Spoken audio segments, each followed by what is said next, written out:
Muy buenas tardes. De nuevo, feliz, como en frase de introducción, porque realmente nos hace muy felices o disfrutamos mucho el rato que pasamos con ustedes hablando de temas que escogemos, además, porque creemos que son de interés para la discusión, para el debate, para la información. En la grata compañía de Fausto Amador Arrieta, y el tema de hoy es seguimiento del programa de la semana pasada. La semana pasada hablamos sobre Chile, hablamos sobre el cambio de gobierno y las fuerzas políticas chilenas y cómo se venía un gran cambio y cómo un grupo de jóvenes eran los llamados a producir ese gran cambio. Con expectativas muy positivas por el lado nuestro en relación a la política chilena y lo que esto podría influir en América Latina. Bueno, hoy le damos seguimiento a ese programa porque uno de los puntos más importantes que puede tener el presidente Boric para poder llevar adelante sus reformas tiene que ver con la constitución que se está discutiendo en este momento. Los chilenos nombraron a 150. 155. 5 delegados. Interesantísimo, eso lo hablamos en el programa pasado, pero es importante recordarlo. La mayoría de estos delegados de ciudadanos, no con una participación de los partidos políticos que están en minoría, y también está en minoría la derecha chilena organizada partidariamente, lo que le impediría bloquear muchos de los acuerdos que se toman en esta constituyente. No sigo a más, solo porque ya lo hablaremos en el resto del programa y Fausto nos hablará a profundidad de ello, pero sí entremos por el lado recordando parte histórica.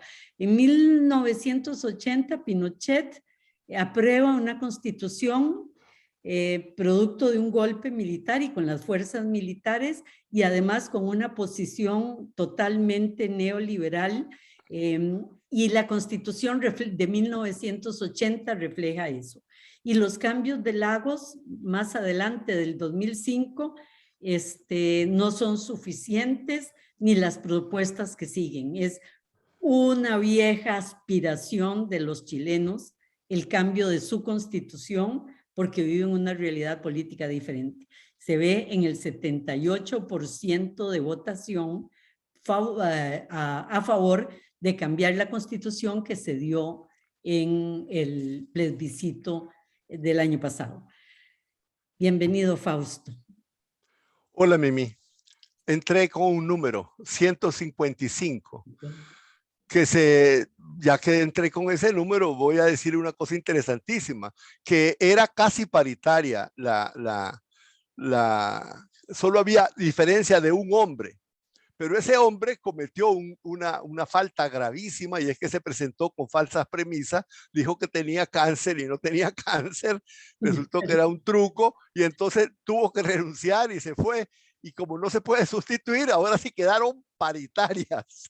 Okay, exactamente igual, la misma cantidad de hombres que de mujeres. Entonces, caso hola único en Mimi el de mundo. nuevo. Nunca ha habido una constituyente, ni En la siquiera un historia. parlamento con esa paridad. En la historia, es como un soplo de aire milenario. Entonces, yo comenzaría así, como vos lo dijiste, en neutro. Digamos que pasa el proceso de Pinochet y la primera cosa que se produce es que Pinochet piensa que él va a seguir y hace un plebiscito para ratificar que siga, sí o no. Y los chilenos le dicen que no, que se vaya, ¿verdad? La consigna de la campaña fue la alegría ya viene. Así, esa fue una bellísima campaña, además.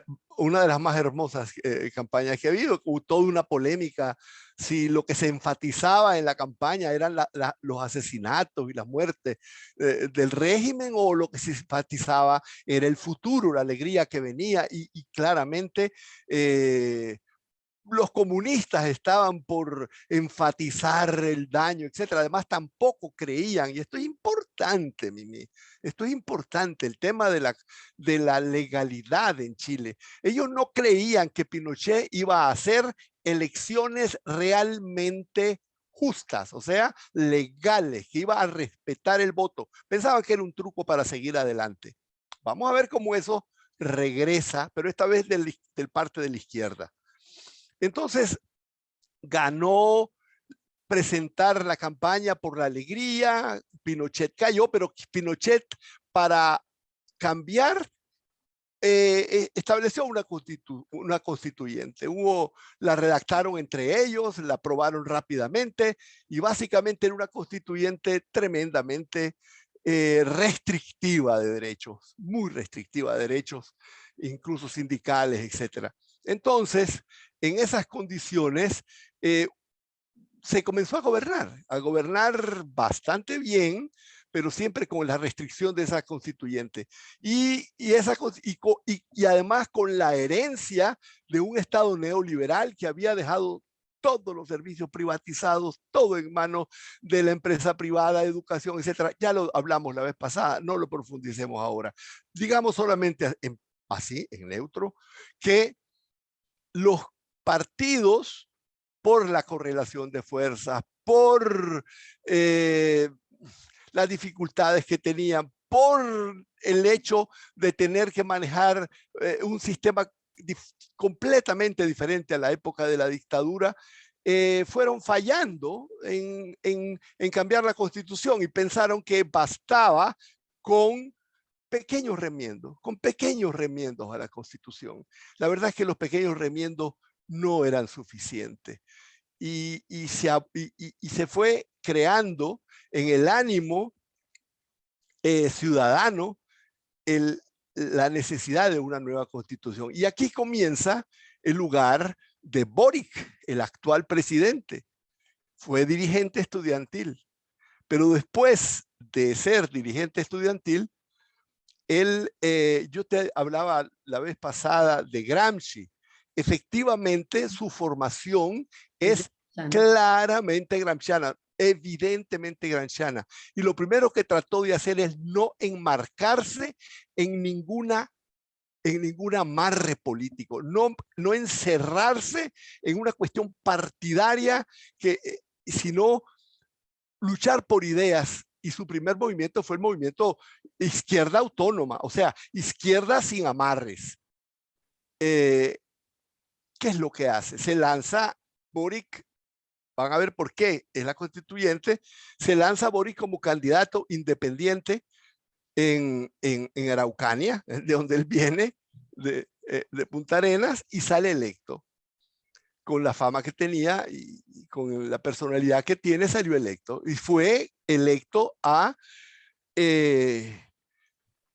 la asamblea, y ahí se encuentra con Giorgio Jackson, un dirigente que como él había también sido electo a la asamblea y no estaba en ningún partido. Él mismo había formado un partido. Son dos personas que no se quieren enmarcar en los partidos de centro izquierda o de centro que sustituyeron a Pinochet. ¿Por qué no se quieren enmarcar en esos partidos? Porque ellos tuvieron la experiencia de cómo esos partidos les fallaron cuando estuvieron en el movimiento estudiantil en el 2011. Bueno, se lanza, estamos en el 2012, vienen las elecciones y se les ocurre crear un movimiento. El movimiento se llamó Marca AC. ¿Qué significaba eso? Significaba que les decían que en las siguientes elecciones, después de haberlo consultado a la especie de tribunal electoral que hay en Chile, que eso no invalidaba el voto, que pusieran en una esquina de la papeleta la palabra AC, Asamblea Constituyente. Y entonces nadie pensó que dos muchachos, jovencitos, recién saliditos, apenas diputados, iba a incidir. Pues resulta que la marca, el AC, salió en el 6% de todas las papeletas. O sea, era una cosa fabulosa. No hubo elección en primera vuelta, fueron a segunda vuelta. Fue electa Bachelet en esa segunda vuelta. Y en esa segunda vuelta, en general, se marcaba AC el 12% de todas las papeletas, incluso las que no habían votado por Bachelet. Y cerca del 20% de las que habían votado por Bachelet tenían la marca AC. De forma que le estaban diciendo a Bachelet, por favor, hace algo por la constituyente. Obviamente, Bachelet retoma el éxito de ese movimiento de la marca AC, recordemos, ¿verdad? Boric y George Jackson, y organiza un proceso único en la historia. Yo te puedo decir que solamente hay un proceso en la historia anterior a ese, que son los cahiers de doléances previos a la Revolución Francesa, en donde en toda Francia se lanzó que en cada lugar, en cada se reunía la gente y decía qué es lo que le quejaba, qué es lo que no tenía, qué problema le ocultaba. Y se reunieron y esos cahiers de doléances se conservaron y ahí están en los archivos en Francia, es una cosa maravillosa. Son centenares de miles, ¿verdad? De esos cuadernos. Entonces, la Bachelet organizó el proceso de la constituyente. Hizo 80,000 consultas individuales, es decir, comenzó a llamar a personas, o sea, profesores, universitarios, doctores, gentes ilustres, la gente querida del pueblo. Ella pedía que le mandaran a decir, ¿a quién cree usted que le debemos consultar? Y entonces lo llamaban por teléfono y le consultaban o se reunían con él. 80,000 personas. Hicieron encuentros autoconvocados. Cada 10 personas mínimas se podían reunir. Ellos decían, aquí estamos 10, entonces pedía que se certificara con un abogado que había 10 y comenzaban a discutir sobre el tema de la constituyente. Eso es hermosísimo. Eso de bueno, la convocatoria de los 80,000 es impresionante por lo democrática, pero eso de que 10 se pudieran reunir y ellos autoconvocarse y ellos generar la propuesta o la demanda no, es bellísimo. Además, el gobierno le facilitaba a los facilitadores, para la redundancia, les ponía los temas sobre lo que debían discutir y los facilitadores, personas que conocían un poco del tema sin tratar de dirigirlo, le decían qué cosas debían discutir para una constituyente. Le ponían los temas. Que se trabajó así, no finalizando totalmente en la constituyente, sino visión país, cuál país y cómo, con qué constitución, leyes y qué tipo de gobierno quiere, con un movimiento a lo largo y ancho de todo el país en discusiones de este tipo, lleno además de alegría y todo en El Salvador, después de los acuerdos de paz. ¿Verdad? Permitió y se hizo con los gobiernos de Arena, incluso con Cristiani y después pero fue toda una estructura de conversación con la población muy interesante. Pero aquí es más dirigido a algo mucho más específico e interesante, pero me lo hizo acordar. Sí, muy bueno, es muy lindo que me lo contés, no lo sabía en ese detalle. Es más interesante todavía el hecho de que estos autoconvocados que discutían de esa manera, se hacía actas de las cosas que ellos decían y las actas se enviaban, bastaba 10 de ellos para que lo hicieran, hubo más de 90,000 y luego se reunieron todas esas actas, se hizo un resumen se trató de sistematizar y se lanzó el segundo movimiento, cabildos provinciales que discutieran los acuerdos y desacuerdos que había habido entre los autoconvocados. hubo cerca de 1.200 cabildos provinciales que se hicieron. Y luego se sistematizó y se hizo la redacción final de la propuesta de base de lo que iba a ser la Constitución. Hasta ahí llegó el proceso de Bachelet. Después de eso, lo engavetó y lo presentó a discusión de la Asamblea, al Legislativo, para 5 días antes del final de su mandato. O Me sea, contabas que lo imposible. había engavetado por 8 meses, ¿verdad? O sea Por que 8 meses, sí, claro. Ella ahora se presentó a la, a la asamblea. a la Asamblea Constituyente a dar sus consejos, Lagos, todos ellos están siendo llamados a hablar en diferentes comisiones. Y en esta ella se hizo una autocrítica, dijo que no lo hizo, que podía haberlo lanzado mucho antes, y dijo, la verdad es que sentimos que no teníamos la relación de fuerzas para hacerlo. Y muy humildemente dice, tal vez no confiamos en la fuerza de este pueblo. Tal vez sí la teníamos, pero nosotros pensamos que no la teníamos y preferimos no tentar al diablo. Ellos dijeron, Es no, interesante, Fausto, porque aquí si uno ve la correlación de fuerzas en las elecciones, ¿verdad? Entre derecha e izquierda hay casi un empate en Chile hasta que se llega a este proceso de la Constitución y hasta que llega la segunda ronda de Boric.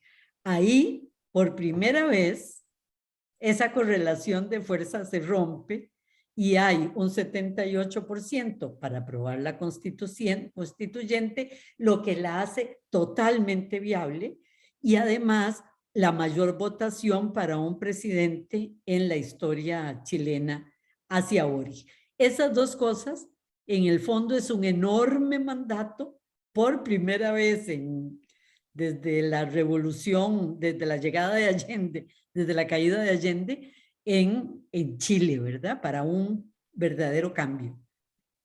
mira, Vivi, lo que vos acabas de decir tiene otro elemento que yo te voy a subrayar acá con relación a la relación de fuerzas. Los partidos de la convergencia confundían la relación de fuerzas a favor de sus partidos con la correlación de fuerza a favor de la constituyente. Eso es un gran error.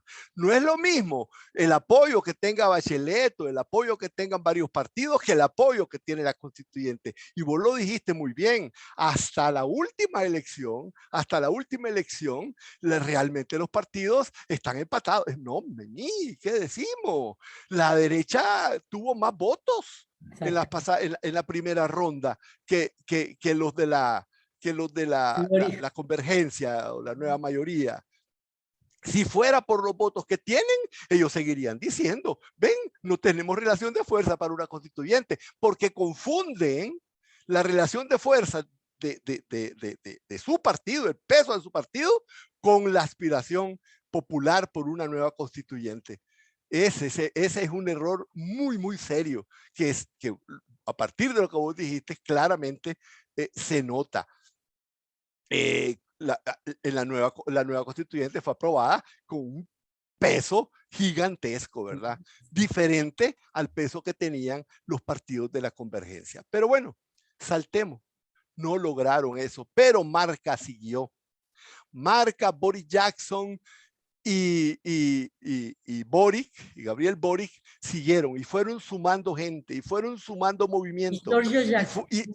Giorgio Jackson. Y siguieron haciendo, Giorgio Jackson actualmente es el responsable político de la formación del nuevo gabinete de Boric. Y un amigo de toda la vida.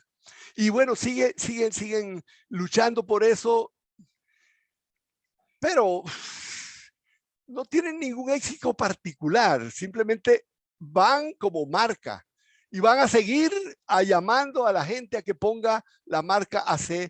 No pueden, no tienen más fuerza. La constitución de Pinochet no les da oportunidad de más.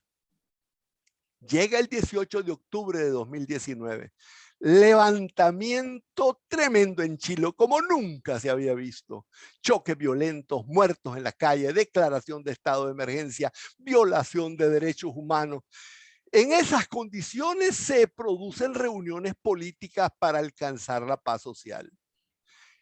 En esas reuniones políticas para alcanzar la paz social, Boric, de nuevo, ahora es Boric, segunda parte, comienza a hablar con todos, primero con su gente, y no convence a su gente, Mimi, no convence a su gente, no convence a los 4 diputados que están con él.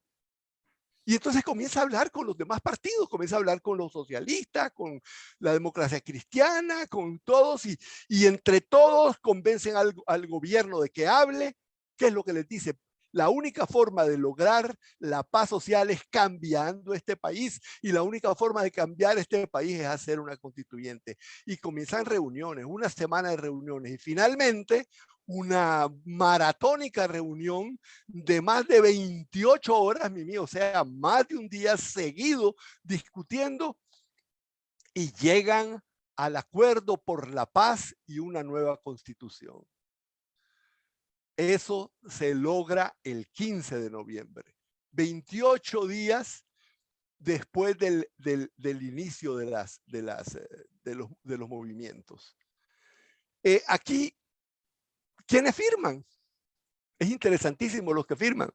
Ahí está la lista de la firma. Partido tal, partido tal, partido tal, partido tal, partido tal, partido tal, y Boric. Así es.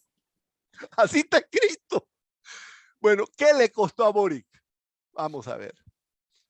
Comencemos en el lado humano y personal.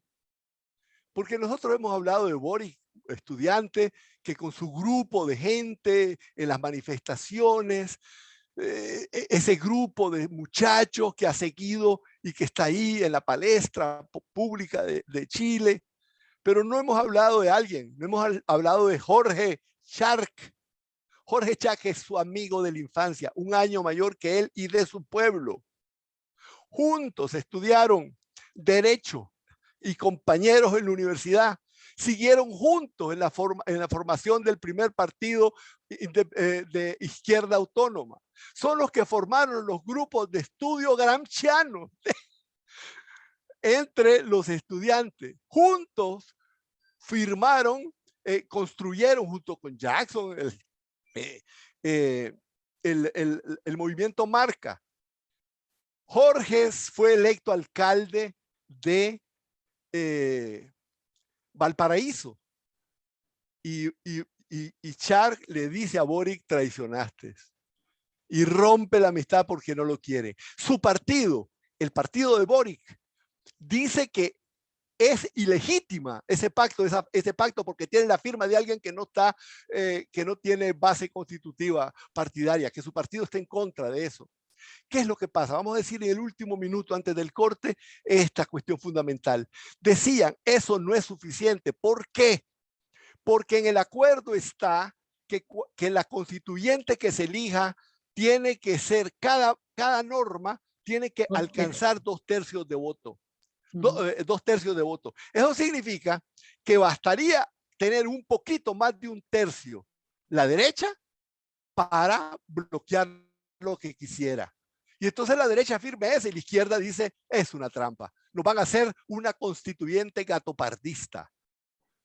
Y Boric se prestó a eso, ¿verdad? Y Boris se prestó a ese. Ahora, ¿qué le costó a Boris? Estando con su polola en un parque, lo atacaron, le tiraron. Si le han pegado con esa piedra, lo hubieran matado. Pero le tiraron botellas, le tiraron agua, lo insultaron. Hay un video, Mimi, que él hasta lo está, podemos que aquí colgar. salió diciendo: vean a Boric borracho o drogado en la calle. En realidad está en el suelo golpeado, ¿verdad? Golpeado y muy pasivo. Fue a visitar a los presos políticos y uno de los presos se acercó a él y le pegó un sopapo en la cara que casi le rompe la nariz y le dijo: traidor, mientras nosotros perfectamente seguimos aquí en la cárcel. Pero eso es lo que le costó a Boric, su ser consecuente. Vamos a ir un corte, Fausto, y regresamos con más costos para Boric de su consecuencia o de su audacia de arriesgarse a esa firma.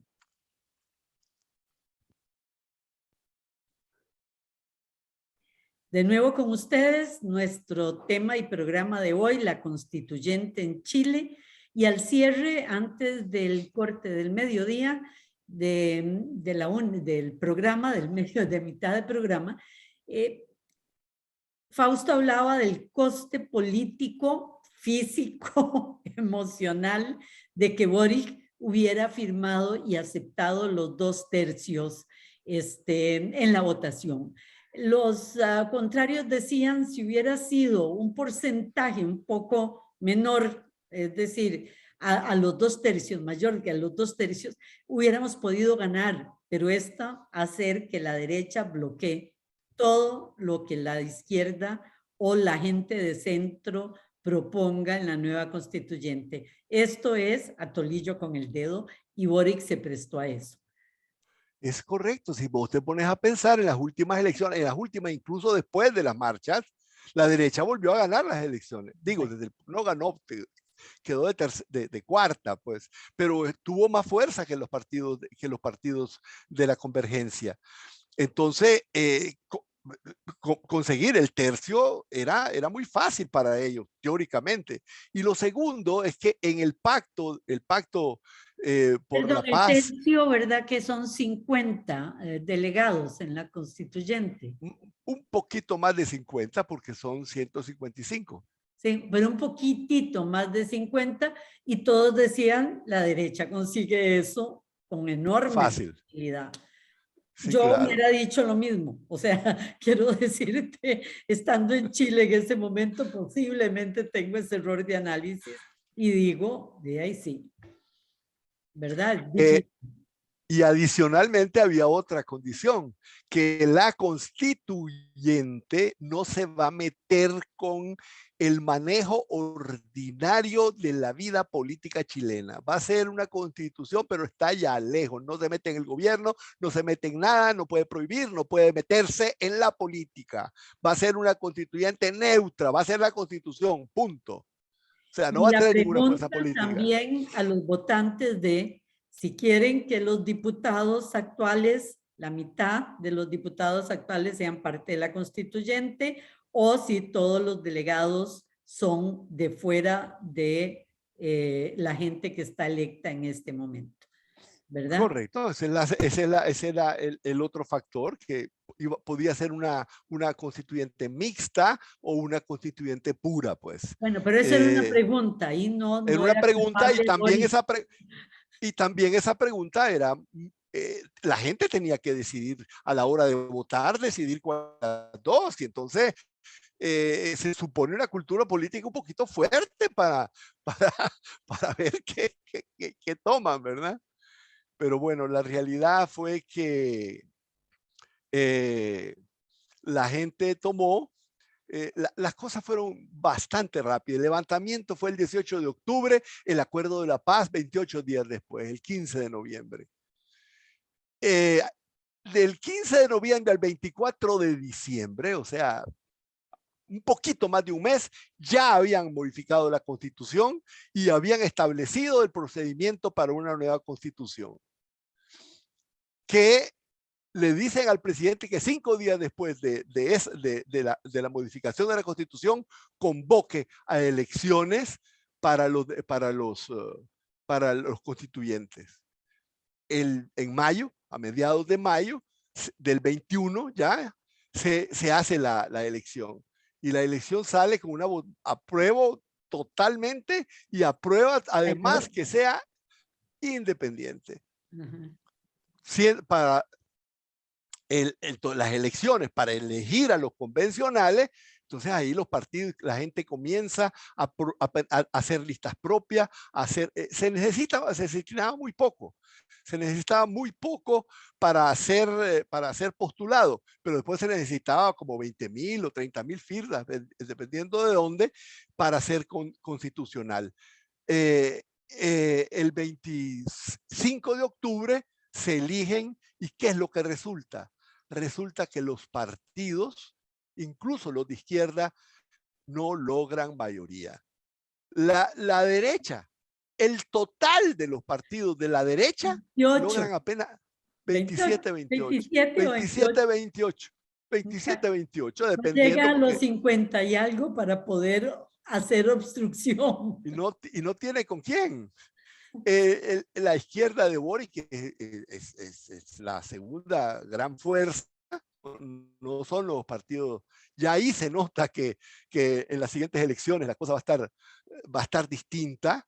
Logran más escaños, logran más escaños que la, que la derecha. Y después los partidos socialistas y todos los de convergencia llegan entre 17 y 18, o sea, muy poquito. Y el resto son varias listas.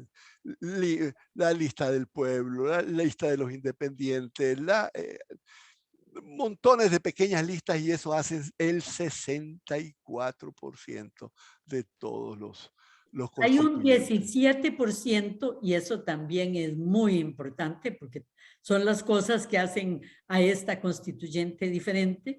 Hay un 17% que está de hecho reservado a los pueblos originarios, ¿verdad?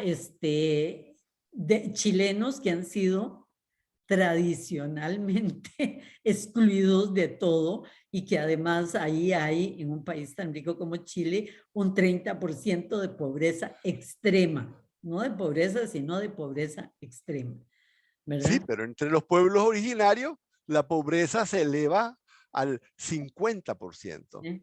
30 Entonces, extrema, 50 la pobreza en general, es impresionante. correcto.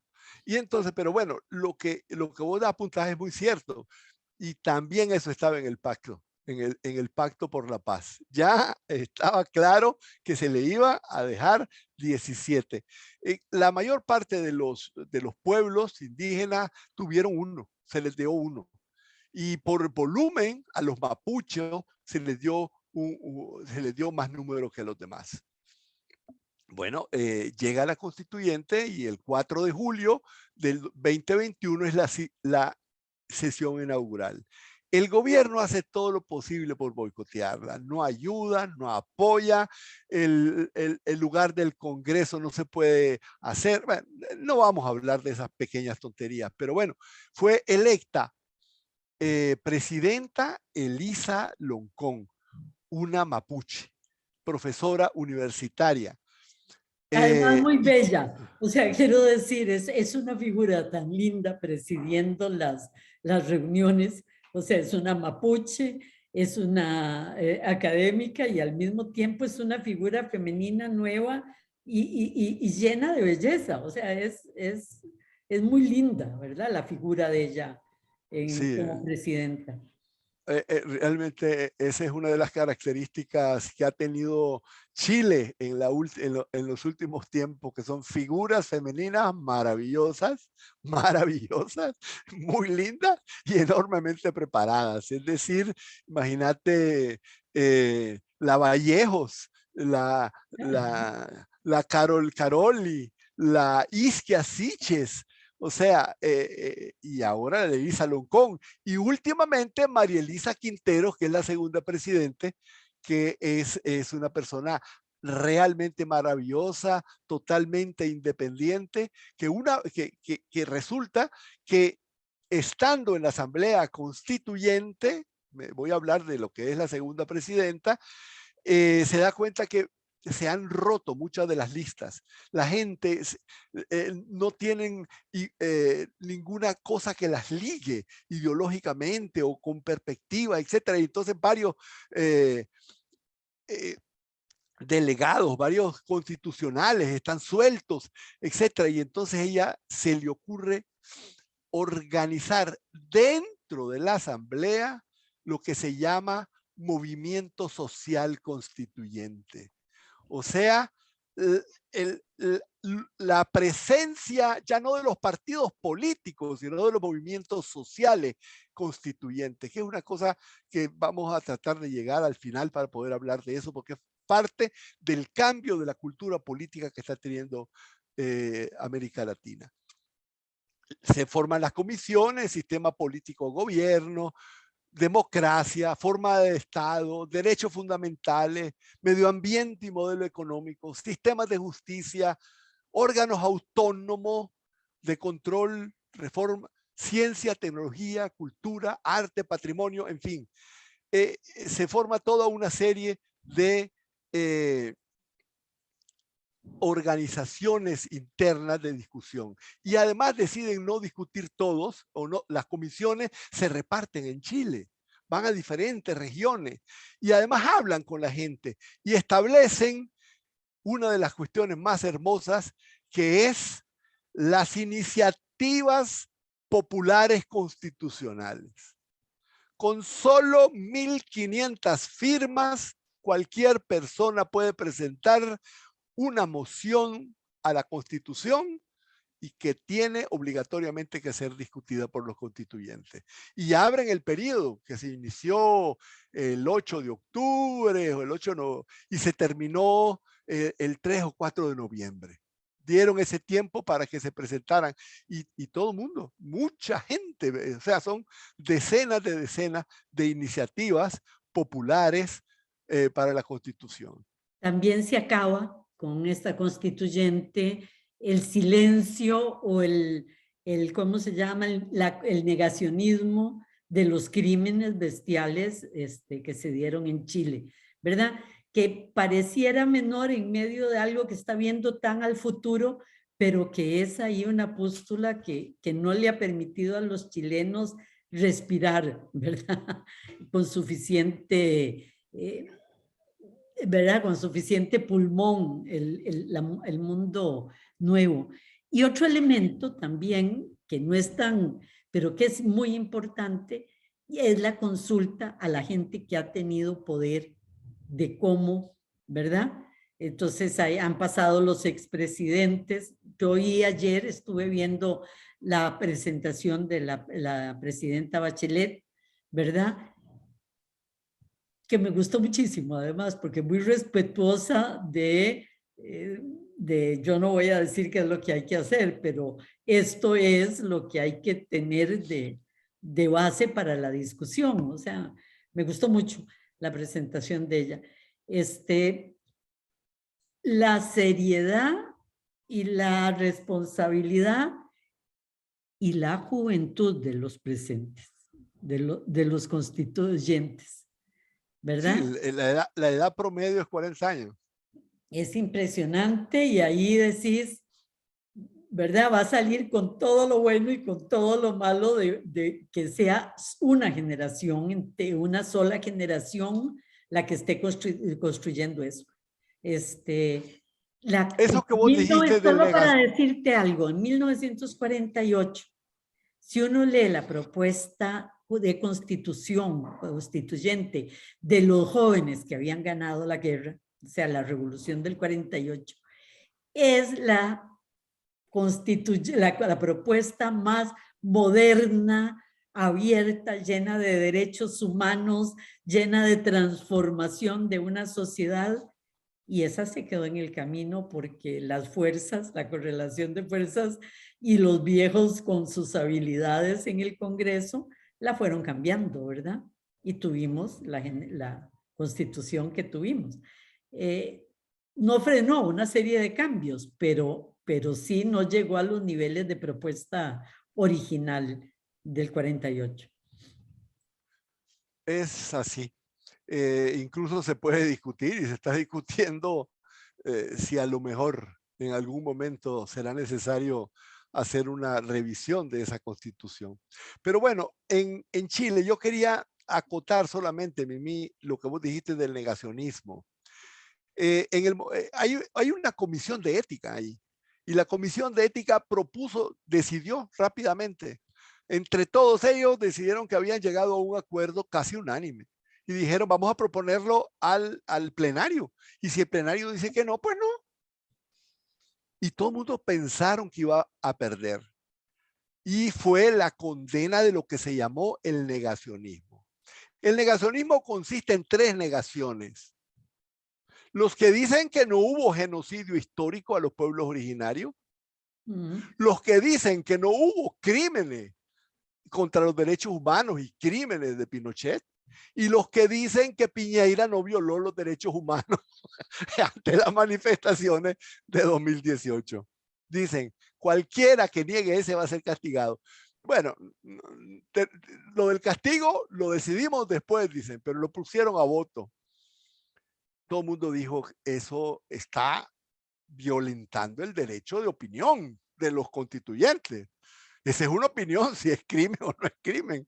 Y ellos dijeron, no, eso es una negación de un hecho. Y no es una opinión.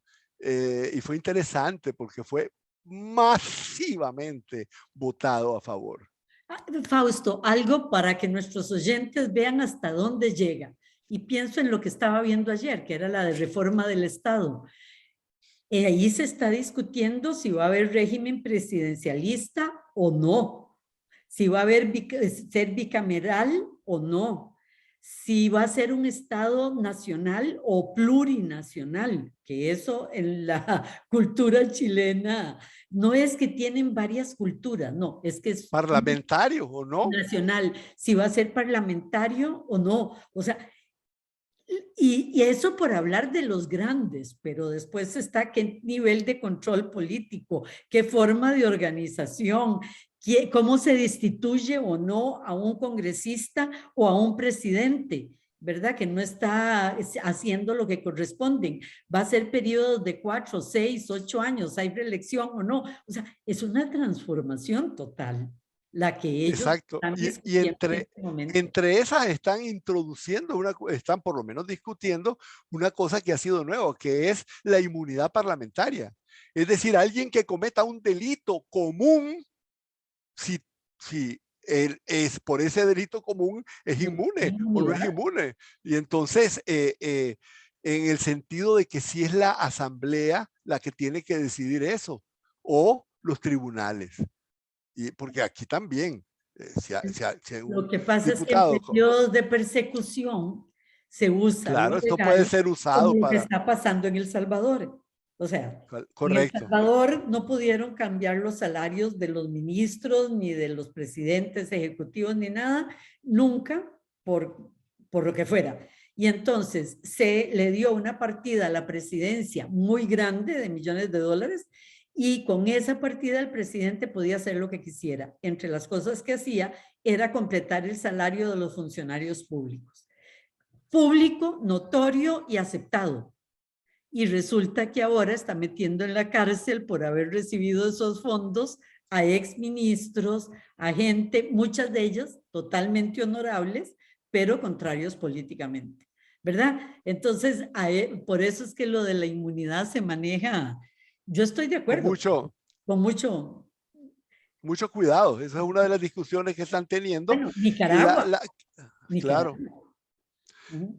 Lo que yo iba a decir adicionalmente es que realmente en Chile existe una cultura jurídica y de respeto a la legalidad muy fuerte. Y ese respeto a la legalidad también existía, es impresionante, en la época de Pinochet. Malas leyes, simplemente, y entonces por eso se está discutiendo. Entonces la izquierda se equivocaba al condenar a Boric, porque pensaban que iba a ser un truco y que no iba, y que No le iban nunca a iban a poder. respetar los resultados. Fausto, Pero perdón no. por interrumpirte, pero quedan 5 minutos y en realidad es importante un punto que vos querías tocar que tiene que ver con Chile y América Latina. Este proceso y su influencia en América Latina. Ya no el gobierno de Boric, ya ahora la constitución chilena, ¿qué significa para América Latina? De aprobarse en la línea que uno siente que va a ser aprobada, que es eliminar la mayoría de las acciones del neoliberalismo y construir un Estado mucho más cercano a la gente y un Estado democrático y con visos socialistas, socialdemócratas, para que los ticos nos entiendan, no el socialismo del comunista de Chávez y de ¿cómo se llama?, de Cuba o de Nicaragua. Bueno, una de las características de esta constituyente es que van a introducir el principio o están discutiendo el principio de la consulta popular constante. El hecho de poder recurrir a consultar al pueblo directamente sobre las cosas que sean de algún ¿Lista? peso o que eso existe en Suiza ya y no hay ninguna razón para que no salgan con eso. Uno de los significados más importantes es de la constituyente es que al mismo tiempo que es resultado de, va a acentuar ¿qué? La debilidad partidista. La constituyente no es producto de la iniciativa de un partido o de una coalición de partidos que nunca se sintieron obligados con la fuerza como para arriesgarse al voto popular por una constituyente. La debilidad partidista comienza desde el fallo que ellos tuvieron de hacer la constituyente y se fue manifestando en todos los demás fallos que tuvieron de corrección de esos regímenes neoliberales. Y esa debilidad de representación política que se revela, la refuerza la constituyente porque introduce la cultura de los movimientos sociales, no como partidos, no como ONGs, no como corporaciones, sino movimientos cívicos, sociales de opiniones o de propuestas. Esto es un viraje en la cultura política. Es probablemente un correctivo futuro que va a necesitar la democracia que nosotros estamos viviendo, porque lleva a una redefinición de la representatividad política que deja de estar exclusivamente en manos de los partidos. Hay que ver de qué manera eso también se institucionaliza de forma que quede marcado en la vida social.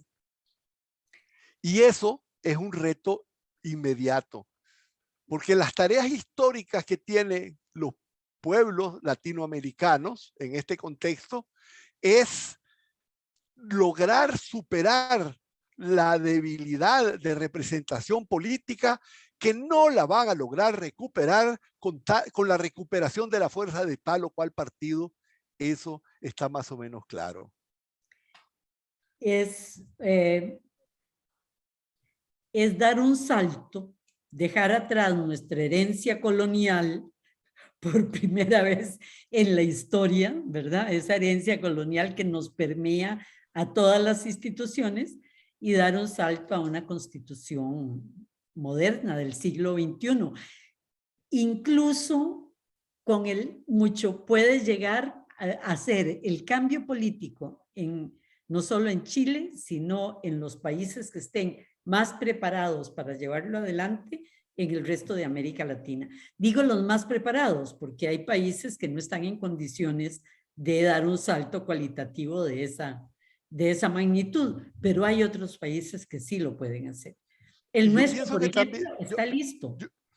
Es correcto, es ¿verdad? correcto. Lo que pasa es que, bueno, habrá que ver qué proceso necesita correr, a lo mejor de más dolor para llegar a eso, porque Chile tuvo que pasar mucho dolor antes de esto. Uruguay, y ahora bien, yo estaba pensando que es la democracia en su concepto, en su concepción, el sentido de siglo XXI, que ya va siendo hora de cambios estructurales. Todos los cambios que la producción y los avances tecnológicos están teniendo no se ven reflejados en las formas políticas. Y creo que las redes sociales y todas estas cosas están llevando también en los países desarrollados a esto. Pero es lindo, estamos en la disyuntiva, o una derecha cavernaria destruye la institucionalidad democrática que tenemos, eso se ve en el mundo que está ahí, y Estados Unidos es un ejemplo, o hay una esperanza de reformar el Estado, las instituciones y la participación política de la gente y crear una nueva democracia mucho más abierta, amplia del siglo XXI. Ahí estamos como humanidad viendo hacia cuál de los dos lados seguimos. Muchas gracias, Fausto. Llenamos el tiempo Esperamos que ustedes hayan tenido un buen rato con esta exposición. Muy buenas tardes. Buenas tardes, Memi.